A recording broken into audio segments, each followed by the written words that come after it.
이번 시간에는 건축 재료의 변화에 대해서 공부해 보겠습니다. 네, 여기서 중요한 거는 건축 재료별로 이거를 다 외워줘야 돼요. 건축 재료별로 특징을 암기해줘야 돼요. 특징 암기가 제일 중요하다. 먼저 건축 재료의 변화가 왜 일어나게 됐는지를 볼 건데 18세기에 공장을 막 짓는 산업혁명이 생겼어요. 그래서 물건의 값들은 막 싸지고 그래서 경제적 안정이 되면서 인구가 증가하기 시작했어요. 그리고 인구가 증가하니까 이제 사는 방식을 좀 바꿔야겠다. 주거공간의 변화가 필요하다 해서 주거공간이 변화하려면은 건축 재료들이 먼저 좀 바뀌어야 된다. 뭐 고층 빌딩을 짓는데 벽돌로만 계속 쌓을 수 없잖아요. 그래서 건축 재료를 바꿨다. 그럼으로써 이제 시간이 단축되고 만드는 시간이 단축되고 안정성도 좋아지면서 대규모 건설까지 가능해졌다 라는 거고, 여기까지 내용은 그냥 그 이전 스토리고 이제 밑에 나오는 내용들이 중요합니다. 첫 번째로는 철이 있어요. 문제에서 굉장히 많이 나오고, 이 철의 재련에 대해서 알아줘야 되는데 철광석 이 Fe2O3가 있는데 이게 뭐냐면은 철에 산소가 입혀졌죠. 그래서 산화철이에요. 철은 그냥, 금속은 그냥 그대로 못 있어요. 산소랑 반응을 막 많이 해요. 그래서 산화철, 산소랑 결합된 상태인 철을 철광석이라고 이제 말을 많이 하고요. 그리고 이 코크스, 탄소로만 이루어져 있는 이 코크스를 용광로에서 둘이 같이 가열을 해요. 그러면은 이걸로 순수한 철을 얻을 수 있다라는 거죠. 그래서 이 코크스라는 키워드 잘 봐주시고, 또 나중에 불순물이 생기면은 석회석으로 제거를 한다. 아, 그냥 그렇구나 하고서 외워줘야 돼요, 여기는. 그래서 이 철은 단단하고 내구성이 강해서 가장 많이 이용한다. 철 주변에서 되게 많이 이용하죠. 그리고 녹슬지 않게 스테인리스 강 합금을 만들어서 이용한다. 스테인리스 강을 쓰는 이유가 산화되지 않기 위해서예요. 산소랑 반응하지 않게 하기 위해서. 그래서 합금을 만들어서 사용한다. 스테인리스 강. 그 두 번째로는 이제 시멘트가 나와요. 시멘트를 어떻게 만드냐면은 이 석회석을 통해서 만드는 거예요. 이 석회석, 이 CaCO3를 탄산칼슘이라고 말하거든요. 탄산칼슘. 그래서 읽는 방법도 한번 알아주면 좋을 것 같고, 이 석회석을 통해서 만든 건축 재료다.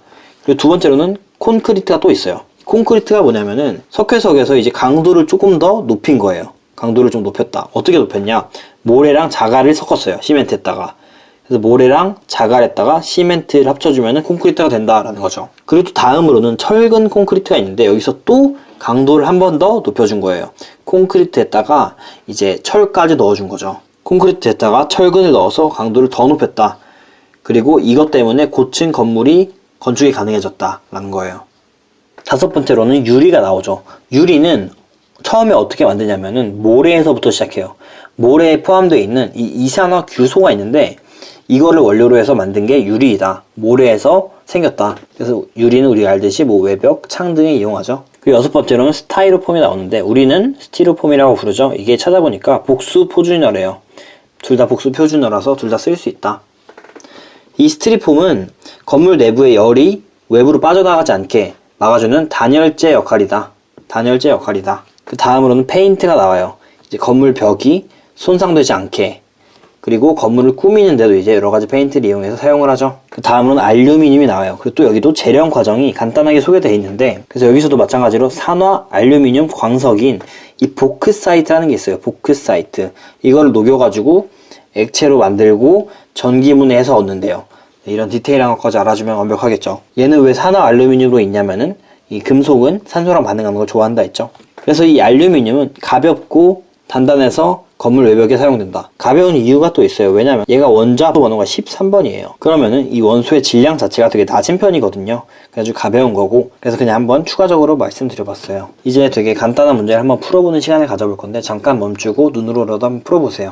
1번을 볼 건데 화학에서 주거 문제 해결에 대해서 기여한 사례가 나온대요. 그럼 여기를 쭉 읽어보면은 바로 보이는 게 있어요. 바로 코크스.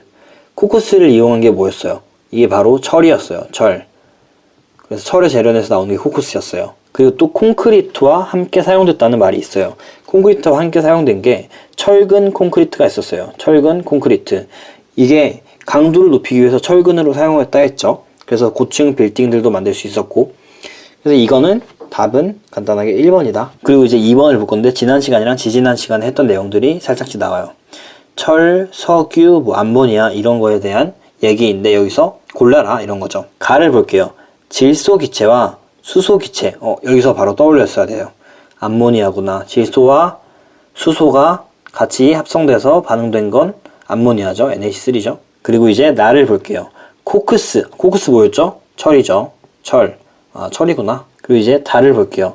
지질시대 생물의 사체부터 생성됐고 합성섬유, 플라스틱, 원료로 사용됐다. 이게 뭐였냐면은 화석 연료였어요. 이 지질시대에 살던 동식물들이 오랫동안 이제 땅에서 분해되면서 화석 연료로 바뀌었다. 근데 여기 예시 중에서 석유가 있으니까 화석 연료 중에서도 석유겠구나 라고 알 수 있는 거죠. 그리고 또 보면은 합성섬유의 원료는 화석 연료였어요. 그리고 플라스틱도 화석 연료가 원료구나 라는 것도 이제 한번 체크를 해줄게요. 그래서 답은 가가 암모니아였고 나가 철이었고 다가 석유였으니까 바로 4번이죠. 영상이 유익했다면 구독 한번 해주시고, 그리고 다음 시간에는 탄소 화합물에 대해서 한번 봐보겠습니다.